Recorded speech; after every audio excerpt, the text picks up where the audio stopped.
नमस्कार साथियों। आज मैं विजयादशमी है और आज मैं दशहरा पर्व के शुभ अवसर पर रावण वध की बात करूंगा। आज सभी जो है रावण के वध करने की तैयारियां शुरू कर चुके हैं और रावण का वध शाम को होता है। परंतु क्या आपने कभी ऐसा सोचा है कि रावण के वध का अंत का मतलब क्या होता है? रावण का मतलब होता है अच्छाई की जीत बुराई पर होना, यानी कि बुराई पर अच्छाई की जीत होना। क्या ऐसा हम आज के समाज में संभव है? हम मान पाते हैं कि आज जो है बुराई पर अच्छाई की जीत है? हमारे आसपास बुराई है, हर घर में रावण बैठे हुए हैं। हमारे घर में सभी कोई घर घर में रावण है, घर घर में है रावण बैठा। इतने राम कहां से लाऊं? घर घर में रावण है। रावण व्यक्ति का नाम नहीं है, उनके विचारों का नाम है। उनके समाज में हो रहे कुप्रथाएं हैं जो कि लोग आजकल बेटी बहन सबको कैसे एक गंदी नजर से देखते हैं। यही हमारी रावण की प्रवृत्ति है। रावण की भी मृत्यु हो जाने पर राम ने लक्ष्मण को उसके पास भेजा था ज्ञान प्राप्त करने के लिए। रावण के जैसा आज तक कोई भी शिव का भक्त नहीं हुआ। रावण के जितना ज्ञानी पंडित आज तक कोई नहीं हुआ। बहुत सारे पंडित है, ब्राह्मण है, सब कुछ है, लेकिन रावण के इतना ज्ञानी पंडित आज तक कोई नहीं हुआ। लेकिन रावण के आचरणों से हमें शिक्षा लेनी चाहिए। रावण इतना बुरा भी नहीं था कि आज रावण का वध हम करते हैं, लेकिन रावण इतना बुरा नहीं था कि जितना बुराई को समाज में दिखाया जाता है। रावण भी सीता को लेकर के गया था, अपने राजमहल में नहीं, अशोक वाटिका में रखा था। और अशोक वाटिका में रख करके भी रावण ने उसे कभी बुरी नजर से गंदी नजर से सीता को नहीं देखा था। लेकिन आज हमारे समाज में लगातार हिंसा हो रहे हैं और लगातार सीमा हैदर, ज्योति मौर्य और लगातार हर गांव से खबर आती है। इसके बाद मैं एक वीडियो आपको दिखाऊंगा जिसमें एक चौबे टोला बरजेश जी की पत्नी जो है, जो पहाड़पुर के निवासी है, उनकी पत्नी जो है अपने छोटे छोटे 2 मासूम बच्चों को छोड़ करके घर से भाग चुकी है। तो रावण की प्रवृत्ति आज समाज में लगभग लोगों को है जो कि झूठ, छल, कपट और समाज में स्त्रियों को गंदी नजर से देखते हैं, वह रावण ही हैं। तो हम अपने अंदर से रावण की प्रतिमा को जलाने से काम नहीं होगा, रावण के पुतला का दहन करने से काम नहीं होगा। जिसके मन में जो रावण का जो मन छुपा हुआ है, जो दानव रूपी जो मन छुपा हुआ है, उसको हमें मिटाना होगा, उसको हमें जलाना होगा। समाज में बहुत सारी कुरीतियां हैं। समाज में मन के अंदर जो रावण छुपे हुए हैं, जो कि एक गलत काम करना, भ्रष्टाचार करना, गलत नजर से किसी लड़कियों को देखना, यही रावण की प्रवृत्ति है। और रावण की प्रवृत्ति को हमें इस देश से निकालना होगा, हम अपने मन से निकालना होगा, तभी जाकर सही रूप से रावण का वध हो पाएगा। सिर्फ रावण का पुतला दहन करने से रावण का वध नहीं होगा।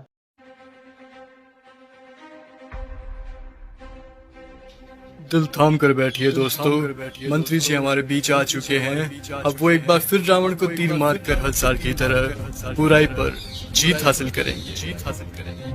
मारना नक्की करो।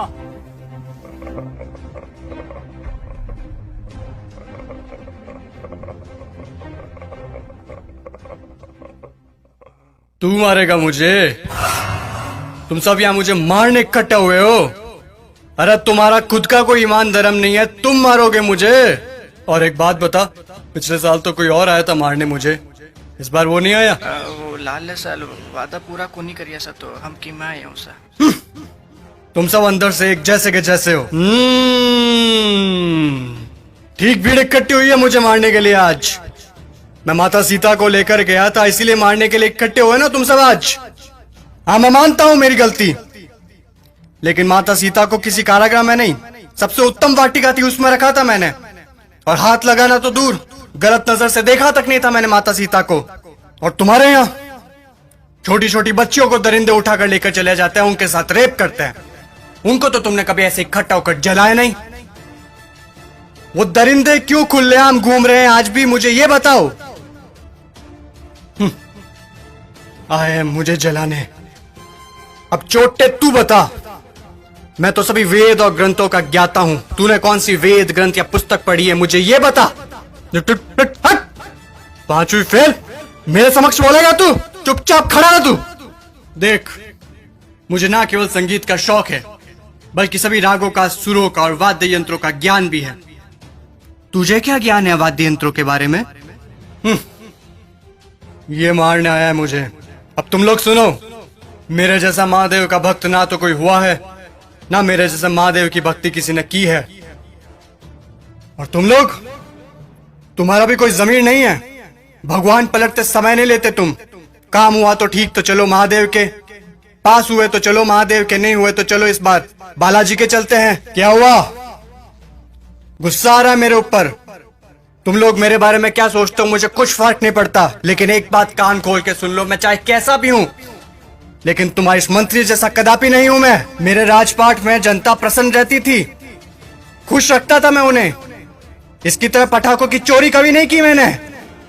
बोलूं, बता दूं सभी को, ये दुष्ट, ये तुम्हारा मंत्री दुष्ट एक नंबर का, ये कागजों में लिखता है कि रावण दहन के लिए 50 पेटी पटाखों के लगे, और लगा था 5 भी नहीं है, ये सब इसके घर पे जा रहे हैं। और तुम लोग क्या कहते हो? बुराई पर अच्छाई की जीत। कहां हुई, कहां हुई बुराई पर अच्छाई की जीत? जब तक तुम्हारे मन में चोरी, गद्दारी, लालच, वासना, द्वेष, अहंकार जैसी भावनाएं जीवित है, बुराई कैसे मरेगी? बुराई मर ही नहीं सकती। तुम लोग मुझे खत्म करने आए हो ना? अरे मेरा खात्मा तो मेरा अहंकार कभी कर चुका। अब अगर मारना है, जलाना है, तो अपने अंदर छुपे रावण को जलाओ, उसको मारो। सच्चाई और अच्छाई को अपना लो, बुराई अपने आप खत्म हो जाएगी। और अगर तुम मुझे जलाने के उद्देश्य से ही आए हो, तो मैं तुम्हें बता दूं कि सिर्फ छोटे बच्चे ही आज की तारीख में मुझे जला सकते हैं, क्योंकि उनके अंदर चोरी, गद्दारी, लालच, घृणा, वासना, द्वेष, अहंकार जैसी भावनाएं नहीं है। असल में वही हैं ईश्वर का स्वरूप। ए लड़के, लगा दे आग, फिर से जला दे। अगले साल फिर आऊंगा मैं जलने के लिए, लेकिन अगले साल मैं देखूंगा कि आप लोगों ने अपने अंदर के रावण जलाए या नहीं। खुश हैं अभी आप सब? एक बार फिर से आपका रावण जल रहा है।